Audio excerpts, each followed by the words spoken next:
Baimong dan Paula menceritakan tumbuh kembang Kiano di usianya yang keempat.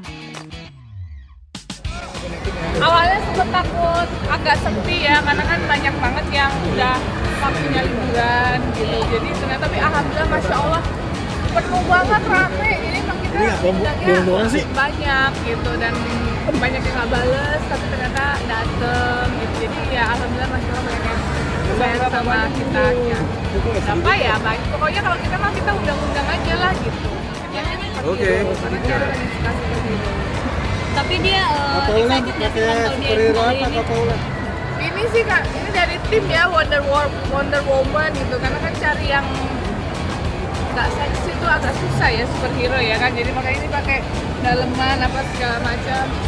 Kalau misalnya jumpsuit kan agak ketat, jadi ini yang aman-aman aja, jadi aku ikut aja. Gimana rasanya? Kiano di usia yang 4 tahun gimana? pakai yang superhero seperti apa?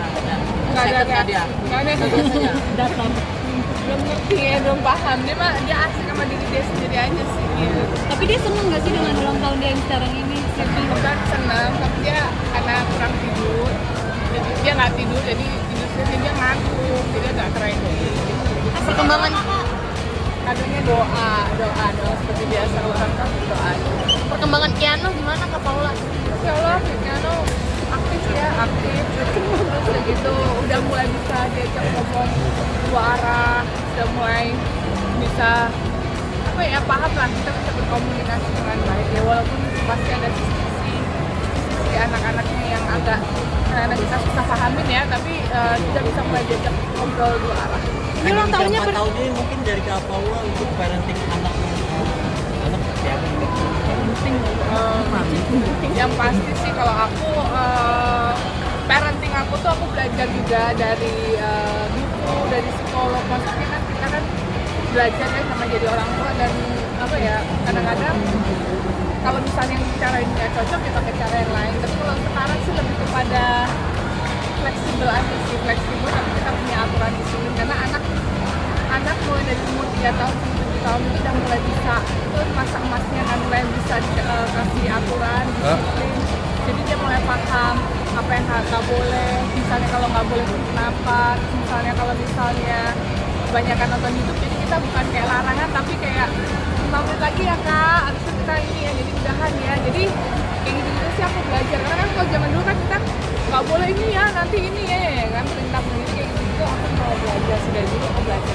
Dia lagi suka apa sih Kak Paula? Menjelang tahun baru mungkin mau liburan kemana? Nggak ada di Jakarta, ada liburan. Jadi lebih sharing gak sih Kak, mungkin yang lebih berpengalaman atau gitu? Sharing, nggak ada, aku juga masih belajar mas. Sekarang ada kita kan juga namanya orang tua, pasti pas lagi kita capek atau apa, pasti kita juga apa namanya, ada kelewatannya juga lah, maksudnya kayak aduh kok aku gini ya, tapi yang apa-apa kalau kita orang tua sebagai orang tua salah, aku selalu minta maaf juga. Misalnya kayak misalnya aku yang gregetan gitu, nggak bisa kontrol gitu, misalnya pas ada momen yang enak, maaf ya mama tadi gini-gini, maaf ya Kiana harus ini ya gitu. Jadi kita pun sebagai orang tua harus bisa minta maaf sama anaknya kalau kita punya salah.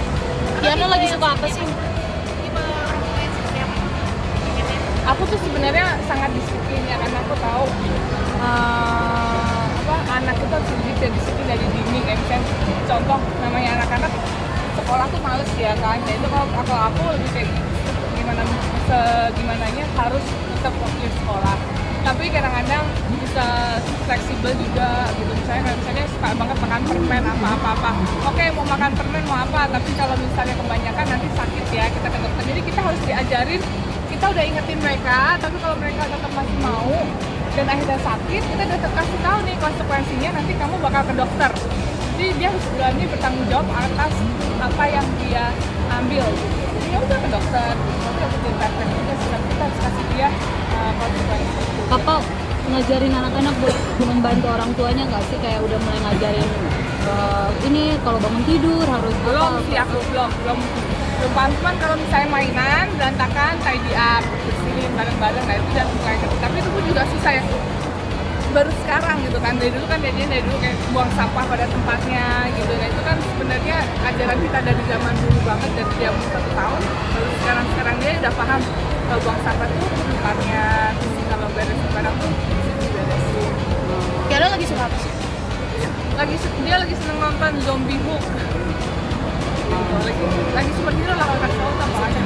Sama biasanya kalau misalnya tahun baru tuh ngapain aja sih sama keluarga? Ini ya, nggak ada yang spesial gitu sih. Ada aktivitas Kak? Ya biasa kita berempat, kalau nggak paling main ke kantor atau ke keluarga atau saudara-saudara kita. Kenapa nggak liburan ke luar negeri Kak? Milih di Rame dalam? pasti ya, rame. Begitu sekarang juga kayaknya lagi musim lagi covid ya, teman-teman aku yang lagi kemarin liburan ke luar negeri ke Jepang kemana-mana dia sampai kena lagi covid. Jadi kayaknya kalau bawa anak kecil lumayan rentan ya, jadi dia lebih baik di Jakarta aja. Ya, di tahun 2024 di resolusinya apa ya, pokoknya di jalan aku sekarang dijalanin aja yang terbaik, pokoknya apapun itu kita syukurin dan kita jalanin seperti biasa. Kakak memaknai ini gimana nih Kak? 2023 sesuatu yang wow. Ya namanya hidup ya, pasti kan ada up and down-nya, kita syukurin aja pastinya. Kalau misalnya ada apapun itu ya kita pelajari, pasti ada hikmahnya lah di situ. Mungkin kita juga harus lebih peka, kita harus lebih mungkin lebih mendekatkan diri ke Allah, mungkin kita juga agak sedikit lupa atau gimana. Jadi semua apapun yang terjadi di tahun 2023 ini biarkan jadi pelajaran kita semua, dan tahun berikutnya kita jadi manusia yang lebih baik lagi. Kakak ini kan di akhir 2023 mungkin kan banyak banget justru cobain yang datang ke Kakak sama Kak Baim sendiri kan ya. Mungkin terakhir dari gedung yang ada sesuatu yang kemarin, terus akhir-akhir ini penipuan sama yang soal iPad sendiri, menurut Kakak sendiri gimana? Ya balik lagi ya, kita kadang-kadang nggak bisa memilih gitu cobaan apa yang datang ke kita. Cuman yang pasti kita berikhtiar aja. Kalau buat aku sama suami yang pasti aku bisa support lah, kasih support yang luar biasa ke suami aku. Jadi ya apapun itu yang terjadi, pokoknya aku support dia dan sama lain. Tapi kita boleh tahu nggak sih Kak kalau di awalnya kenapa akhirnya bisa berjual Gimana? Tanya ke suami. Oke. Sempet agak gimana gitu kayak soal pihak penipuan dikaitkan sama Kak Baim gitu, sempet ada rasa kecewa atau gimana? Nggak ada sih, cuman kan apapun yang bisa aku lakuin itu kayak misalnya kalau aku bisa bikin story atau apapun, aku pasti akan sharing ke mereka semua gitu kan. Masyarakat kalau kita tuh tidak perlu mengadakan giveaway, atau misalnya kita mengadakan giveaway kita tidak pernah memungut biaya 1%. Jadi kita tuh selalu menggalakkan itu, tapi balik lagi itu kan di luar kemampuan kita gitu, tapi ya kita pasti akan melakukan yang terbaik. Atau ini kan cobaan datang terus ya, merasa sempet capek nggak sih Kak? Maksudnya kayaknya nggak ada jedanya, ini kan jaraknya pun berdekatan ya Kak, nggak jauh. Nanti aku sih cuma yakin apapun ya, apapun cobaan yang datang ke kita, pasti kan Allah udah tahu pasti kita bisa melewati. Jadi ya syukurin aja. Oke, Terima kasih ya.